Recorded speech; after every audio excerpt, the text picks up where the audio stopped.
4 times they've come. Signals. From out there in the cosmos. We didn't know what to make of the first one. It sounded like everything else we'd ever heard. White static against a white static background. But the more we listened, the more we focused in, the more we heard the patterns. And those patterns turned into voices and music. We heard it all. Hundreds and hundreds of voices. It sounded almost like our own radio, if not for the fact it was a language none of us could understand or even begin to translate. It could have been our own radio. We couldn't believe our luck. It was by sheer coincidence these signals that started 1,000 light years away found us. We listened for 5 days. 5 days of insight into a whole other civilization, a whole other world's life. It was a bit of a shock when it ended.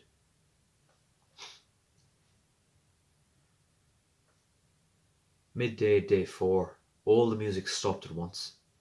Across every frequency we were listening to, a single voice came. It was a harsh voice.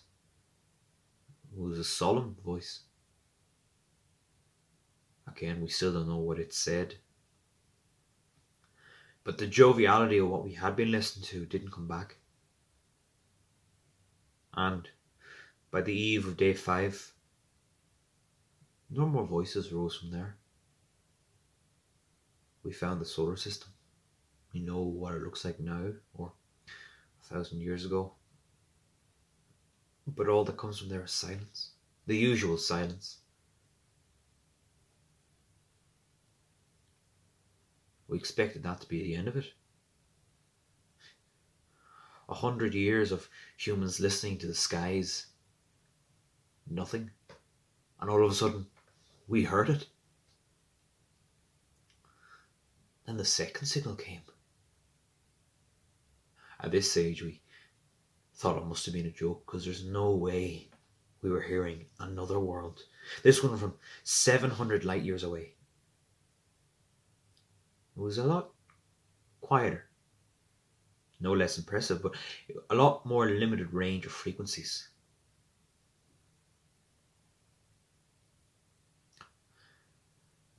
This one simply stopped. Not in the same way a radio stops playing music when you turn it off. No, this one quickly went from a whole world's worth of admittedly less enthusiastic conversation. Sounded more like military chatter. But one by one, all the frequencies went quiet over the course of an hour or two. Cut out mid-sentence. We hoped that maybe simply another planet got in the way, but we've heard nothing since. It was abrupt. And while we could never hope to understand the inner workings or subtleties of a whole other world so far away, so long ago,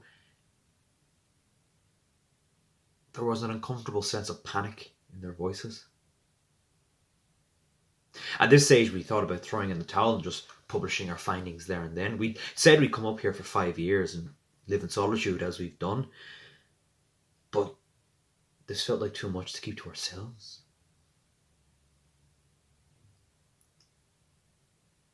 The third signal tempered our enthusiasm a little bit. We'd obviously missed some sort of event, something huge, something catastrophic, because all we heard were screams. Anguished voices crying out into the night. The universe, an unflinching observer to their pain, to their agony. There's nothing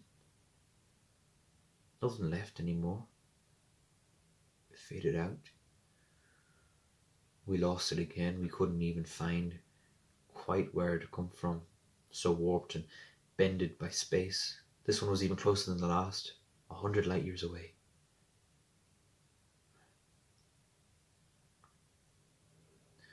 From 1,000 to 100, 700 in between.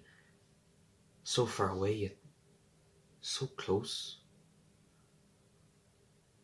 Finally, not more than a month ago, the fourth signal came. This was the quietest, a tiny dash of noise. A single voice. Didn't sound much like a language, but it was still a voice. And it was begging. Begging. 20 light years away. All we could do was listen for the few hours it was there. The signal stayed strong, but the voice died out. It fell from a wail to a cry to a whimper, and then just gasps. That signal continued for 5 days. Although we managed to detect it again a week or so later, it was an afterthought in the void. It died too. We couldn't find where it was. It was too small a source. Incredible that it managed to find us. And now we're left with the uncomfortable choice. In 6 months' time, we're to come down from the mountain, write up our reports, and publish our findings. What do we tell the world? We've discovered more than anyone else in our field. We've proven there is life. Was life. For all we found was death. And silence in the end. Something has put an end to every voice that we've found. Our narrow slice is quiet. If we did tell the masses, what would it look like? Panic? Terror? Anger? The demands to do something about this unstoppable force? While I don't think it's some intergalactic Genghis Khan, there has to be something, because it's approaching us. Everything in its path, gone.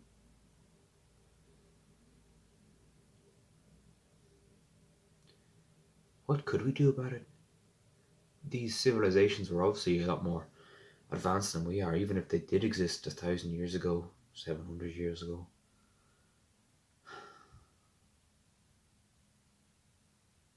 I think it's an inevitability, a fact coming towards us. There's nothing we can do about it. Is it better than to let the people know so they can fear? Because it could come next week, next year, a decade from now. We could all be dead by the time it happens. Or is it better to keep what we found to ourselves and let them continue in ignorance?